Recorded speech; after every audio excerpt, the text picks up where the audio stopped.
Bismillahirrahmanirrahim. Donc, on continue nos chers élèves du deuxième bac, option SVT, PC, agronomie, sciences maths. Je continue donc la discussion avec vous de l'examen national, bien sûr, الدورة العادية 2017. هذا خاص في sciences maths ولكن هذه الحصة هذه nous sommes arrivés dans la restitution, le raisonnement scientifique et la communication graphique et écrite avec un exercice sur l'hérédité humaine. Donc هذا غادي يهم ان شاء الله les sciences maths et les SVT avec cet exercice bien sûr. Alors en vue d'étudier, donc on lit l'exercice, en vue d'étudier le mode de transmission كيفية انتقال d'une maladie héréditaire appelée épithélioma adénoïde, maladie جلدي وراثي, qui se traduit par la présence de petits nodules أورام sur le visage et des tumeurs أورام de dimension variable sur le reste du corps. On propose l'arbre géologique séquence d'une famille dont certains membres sont atteints de cette maladie. Voilà l'arbre généalogique. C'est une représentation chimique, c'est une représentation schématique des membres d'une famille, donc en vue d'étudier la transmission de cette maladie. 1. En vous basant sur les données de l'arbre généalogique, déterminez en justifiant votre réponse le mode de transmission de la maladie. Déterminer en justifiant votre réponse le mode de transmission de cette maladie, c'est-à-dire كيفية الانتقال. Donc هنايا غادي تحددوا واش الحالة ديال المرض سائد أو متنحي واش مرتبط بالجنس. D'accord. Donc est-ce que l'allèle de la maladie est dominant ou récessif? Est-ce qu'il est lié au sexe ou pas? D'accord. Donc هذا السؤال هذا إن شاء الله نجاوبوا عليه. Donc vous voyez donc en ce qui concerne la dominance, puisque les deux parents ici sont sains, d'accord, sont malades, pardon, ils sont atteints, ils sont atteints, mais ils ont engendré des filles saines, donc des garçons, un garçon et 3 filles sains. Donc l'allèle normal, il existe chez les deux parents, mais il est masqué par l'allèle de la maladie. Donc من هنايا نقدروا نقولوا في هذه la justification بلي l'allèle de la maladie elle est dominante par rapport à l'allèle normal. Donc comme on a utilisé grand E, donc E, le E donc majuscule pour l'allèle dominant de la maladie et E pour l'allèle récessif. En plus, vous pouvez voir que à chaque génération il y a des malades. Donc puisqu'il y a à chaque génération des malades, donc l'allèle de la maladie il est dominant. D'accord. Donc est-ce qu'il est lié au sexe? Est-ce que l'allèle de la maladie est lié au sexe? À première vue, vous voyez donc qu'il y a des malades féminins et des malades masculins. Donc on peut donc supposer qu'il n'est pas lié au sexe. Donc on va justifier ça. D'accord. D'abord, il n'est pas lié à Y non plus. Pourquoi?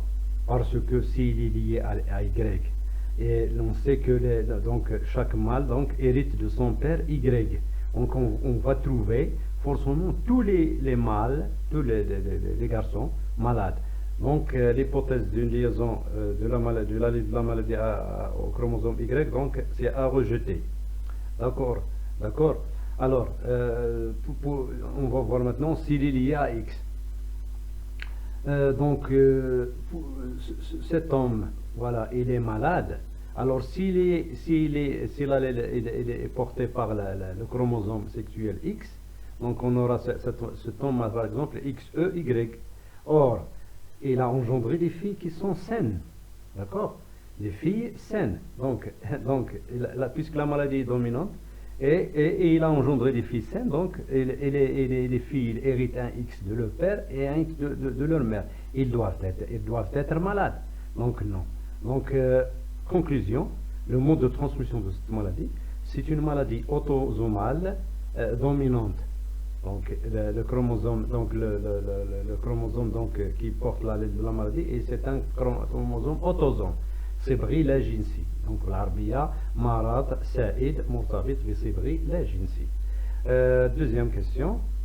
Donc donnez le génotype possible de la femelle 2-8. C'est une femme malade, d'accord. Il a donc son mari il est sain, toute la descendance elle est saine, elle est malade, pardon. Il est malade. Donc on peut, puisque l'allèle de la maladie est dominant, donc il peut être homozygote, grand E sur grand E, ou bien hétérozygote, grand E sur petit e. D'accord. Donc هذا هو الجواب على السؤال. en vous aidant de l'échiquier de croisement, calculez la probabilité pour que les parents, 2 à 7 ou de 8, donnent un enfant sain. Alors, la génération 3 sont tous malades. Alors, quelle est la probabilité pour qu'ils donnent un enfant sain? D'accord? On va discuter tout cela donc voilà. Alors, je vais vous montrer ici. Pour la première question, alors les deux parents I1 et I2 sont sains, sont atteints de la maladie et ils ont donné une descendance saine. Le responsable de la maladie est dominant. Alors la maladie touche les garçons et les filles, donc le gène n'est pas porté par le chromosome Y. La maladie est dominante et le père I2, il a engendré, donc la maladie est dominante et le père I2 a donné des filles saines, donc le gène n'est pas porté non plus par X. Donc conclusion, le gène responsable de la maladie est porté par un autosome. D'accord? Alors, la deuxième question, les génotypes possibles de cette femme. Donc, il peut être homozygote comme hétérozygote, malade. Hein? D'accord? Alors, je vais vous d'abord le couple sain. D'accord? Donc, alors, pour qu'il donne un enfant qui est sain, il doit être hétérozygote. D'accord? Même que je connais homozygote grand E sur E. Donc, il a 15 grand E sur E, même que je te donc qu'est-ce qu'il faut dire? Il faut qu'il soit hétérozygote, c'est-à-dire grand E sur E. Et pour qu'il soit hétérozygote, il faut chercher la probabilité pour qu'il le soit. Je te connais hétérozygote. Les deux parents, ils sont hétérozygotes. Pourquoi? Parce qu'ils ont engendré des sains et des malades. Donc, hétérozygote. Donc, si on vient ici pour faire pour que la femelle donne une descendance saine, il doit être hétérozygote. La probabilité pour que cette fille soit hétérozygote, les parents de la fille E2 sont hétérozygotes. Ils sont hétérozygotes. Grand E sur petit e, grand E sur petit e. Leur génotype est E sur E, grand E sur E. Donc les gamètes possibles, le gamète E, grand E, petit e. Donc on va dire l'échiquier de gamètes. Donc après avoir déterminé donc les génotypes de la descendance donc vous avez 3 génotypes. Alors un génotype homozygote malade et 2 génotypes hétérozygotes malades. Donc on a donc 3 génotypes pour la maladie. Petit e, des sains. D'accord? Donc on a 3 génotypes. Donc la probabilité باش تكون هي hétérozygote, c'est-à-dire grand E sur E, غادي تكون هي 2 على 3. غادي ناخذوا هاد 3 ديال الجينوتيب هما اللي تيهمونا ديال هاد المرض. يمكن تكون هوموزيغوت، يمكن تكون هيتيروزيغوت، ولكن باش يولي واحد الساعه خصها تكون هيتيروزيغوت. ولا probabilité باش تكون هيتيروزيغوت من بواتها، دونك خاص من لي دو بارون ديالها بيان سور هي 2 تيير 2 sur 3. علاش 2 sur 3؟ 2 لان هنايا في هذا الشكل دو غاميت كاين 3 génotypes ديال لا مالادي، ان génotype homozygote et 2 génotypes hétérozygotes. Donc جوج على 3. Donc d'accord. Alors le père de cette il est sain, il est homozygote, c'est-à-dire qu'on voit petit e sur petit e. Il produit un seul type de gamète, ou E. D'accord. La probabilité pour que le couple 2, 7, 2, 8 donne une descendance saine, il faut faire l'échiquier de gamètes. Donc le mari, il donne un seul gamète 100% E, sa femme, donc ça تكون hétérozygote. La probabilité est 2 sur 3. Donc donc les gamètes ديالها تكون grand E, petit e. Donc grand E, alors le gamète grand E avec le petit de la mère avec petit e du père, il y a un demi des hétérozygotes malades. Donc petit e avec petit e, il y a donc la probabilité donc un demi e.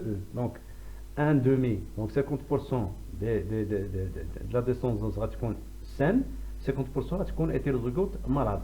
Donc la probabilité باش هذا الكوبل يعطينا donc un enfant sain, هي la probabilité باش تكون مهم hétérozygote هي 2 tiers plus fois la probabilité باش يولدوا donc واحد ça هي un demi. Donc 2 tiers fois un demi غادي يعطينا 1 tiers. Donc la probabilité est donc 1 tiers باش يولدوا واحد sain. D'accord. J'espère donc que vous avez donc compris ces réponses, essayez de voir et de revoir la vidéo et d'écouter donc mon explication.